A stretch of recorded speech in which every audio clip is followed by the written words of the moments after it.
Hello and welcome to another amazing episode of the Rooted Experience. African clothing has a vibrant and interesting history to match its bright and bold textures.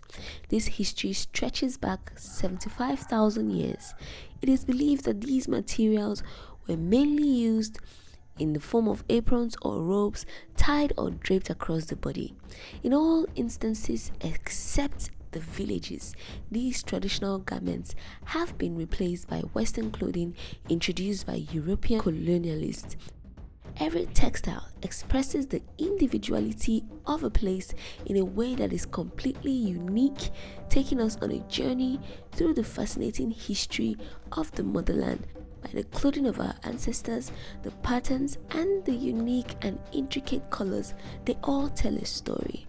The process is delicate, bespoke and carefully curated, and the end result is a grandiose masterpiece work of art.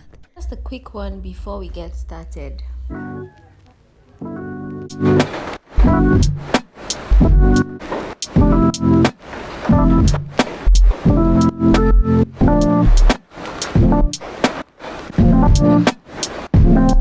Hello guys, good morning and welcome to another amazing episode of the Rooted Experience.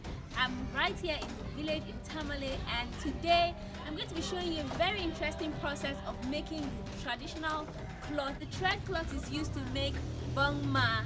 In Kumasi it's called Kente, and here they have a similar way of doing the traditional cloth. First thing I noticed was that most of the young girls working here, or apprentices as they are called, are mainly children, and I was forced to ask, and immediately I was told that since the lockdown due to the coronavirus, everyone instantly resorted into learning a trade or a skill, and you would see lots and lots of places just like this where young girls are learning a skill or a trade. I must say that in the village, no room for sitting about idle doing nothing. Everyone went straight to work. So what is she doing now? She's setting Okay, she's setting the thread. for the cloth that she's about to weave. Yes. Okay, so do you just pick any color that you like, or you have to pick a particular color to use? You have to pick a particular. Okay, so depending on the style of cloth that you want to do Yes. is what you pick. I see. This process takes the whole day. They start very early in the morning, as early as 7, and they do this all day till 6 p.m.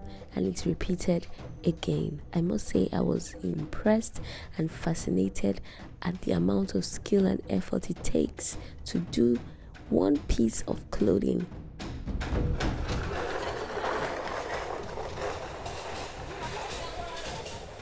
Here they simply make the cloth stripes, and it's being sold off to the tailors who eventually join it into a fabric. I'm fixing the thread. Okay, so what is she using to join? This one. Hook. Okay, so you use the hook and pull it through all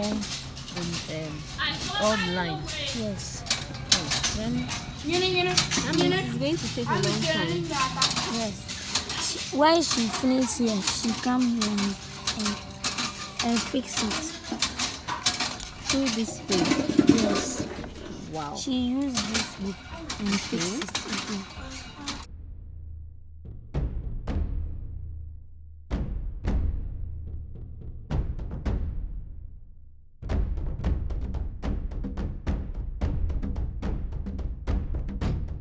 In this culture, a high premium is placed on family, marriage, childbearing, and extending the family and making it grow.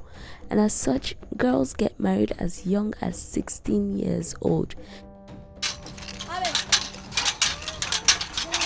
Now, I was surprised and wowed by this reality, but they prioritize going to learn a trade as opposed to going to formal education and going to school. They feel like this is better and this is the most important thing at the end of the day. It's more powerful to have a trade and a skill than to go for formal education and at the end of the day come out unemployed.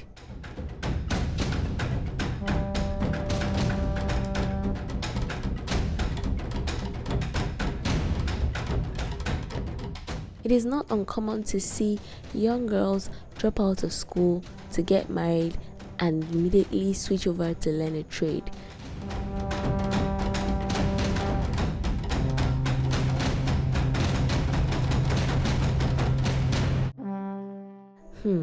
It is quite different, however, it must be respected.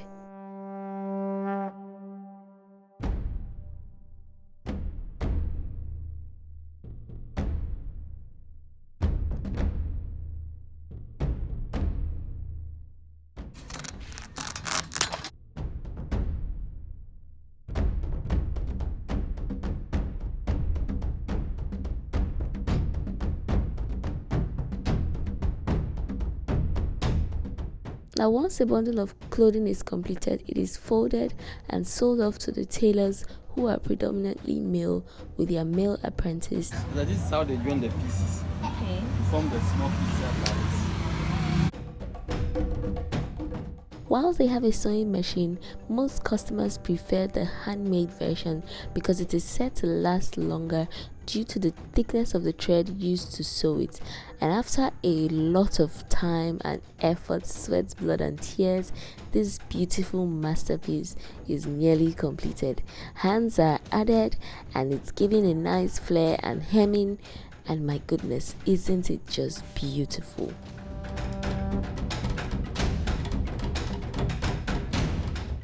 Want it to have arms.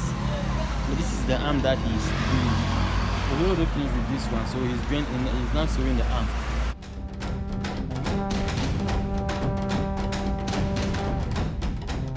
Every aspect of the smock, including the design around the neck, is made by hand. Talk about creativity. These guys are fantastic.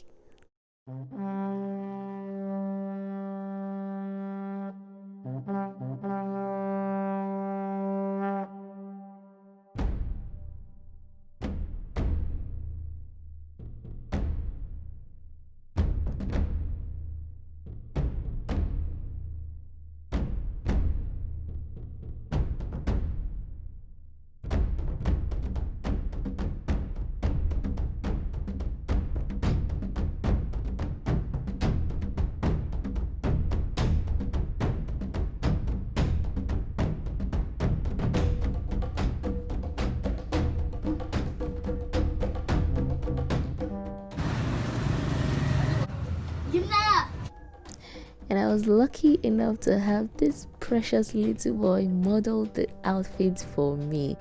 I mean, he has such a beautiful spirit and a lovely personality.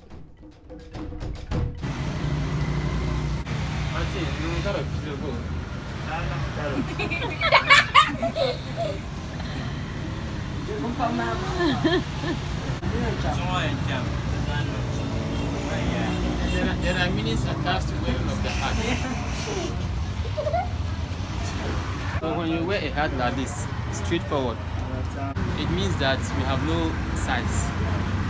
So it's only the paramount or the chiefs that wears and it will stand straight like this. Okay. So if you are a commoner, then you have to turn it this way. Either to your left or to your right or behind you like this. It shows that you are a commoner. And if our paramount, the overlord of the bank, is late, no one is supposed to wear a hat like this. When you are a sub-chief in the bank, you have to wear a towel. They will fold it as if those they used to carry things. They fold it that way, and you just use it on your head without wearing this thing. It shows that you are paying respect to the late chief until the final rite is performed. That you can now wear a hat like this.